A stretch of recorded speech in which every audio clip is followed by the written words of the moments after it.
Hi everyone, I'm Deepti and I lead product cost for Google Nest Hardware. By way of background, I'm a first-gen Indian woman immigrant, which means I have been in the minority at every company that I've worked for in the US in the last 18 years. Like many women, I have faced and have overcome lots of leadership and influence challenges throughout my career, but it wasn't until a few years ago, during the pandemic actually, that I started to reflect on these challenges and experiences. I also deeply researched the topics and then took the lead, pun intended, to design and deliver leadership and influence training programs at Google, many of them with my co-presenter, Carmela.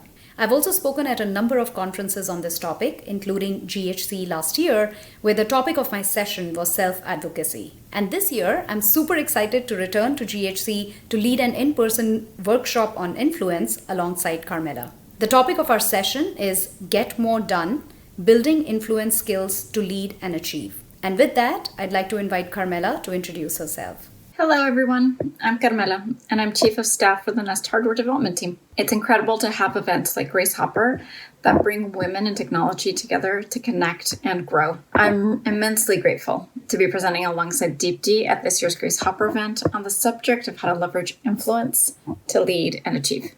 Deepti will share what influence is, why it matters, and some common myths. Thank you, Carmela. So influence is a skill that is very tightly linked to leadership.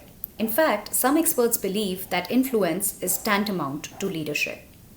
There are many ways to define influence. We like to define it as a skill that motivates people to do things they may not do on their own.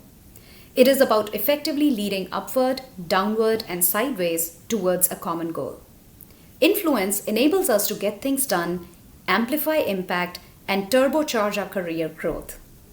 Now, influence is not foreign to any one of us. We use it in our daily lives, buying and selling items, negotiating job offers, raising money for a worthy cause, or even influencing kids as a parent, teacher, or an adult.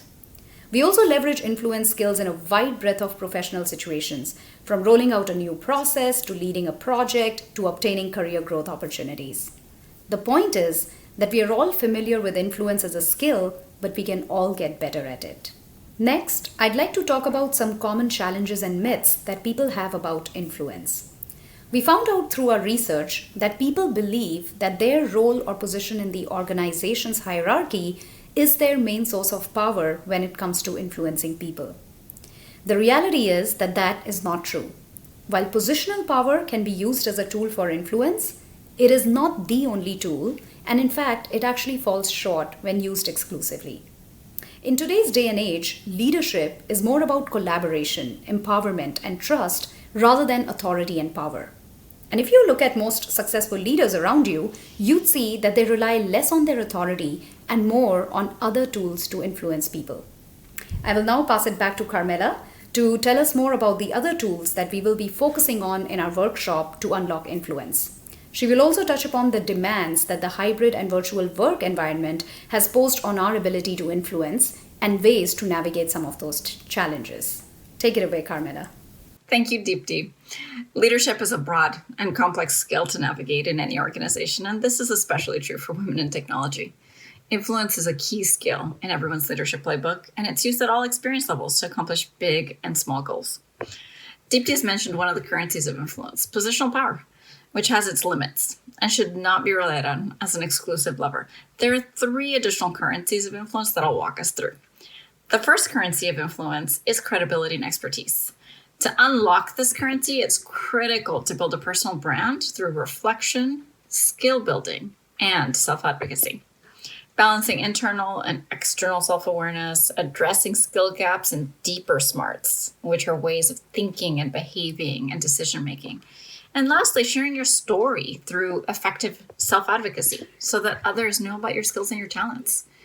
The second currency of influence is building relationships and cultivating connections. It's important to be strategic about who you need to influence and lead, using tools such as a power map to understand connections and relationships. This currency is also about developing a holistic network and balancing the give and take in those relationships. The third and final currency of influence is vision, inspiring people by setting clear goals, creating meaning behind people's work, and aligning to values, celebrating and building off incremental wins along the way.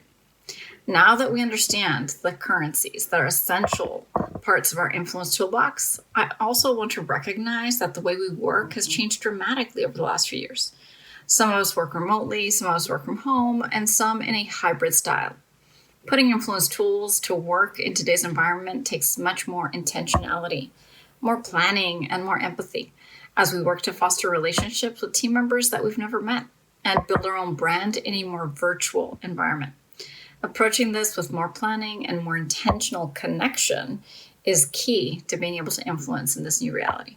Now that you're aware of these 4 currencies of influence, positional power, credibility and expertise, relationships, and vision, take a moment to reflect on your own real-life influence challenge and how you might begin to apply these. Reflect on who needs to hear about your skills and talents, what relationships are critical for you to build, and how you are aligning your goals to the values and giving meaning to work being done to meet them. Lastly, remember, when it comes to influence, there isn't a one-size-fits-all approach. Use the tools in a way that is authentic to you and your goals. Thanks for your time, and we hope these tips on influence help build your playbook as a leader.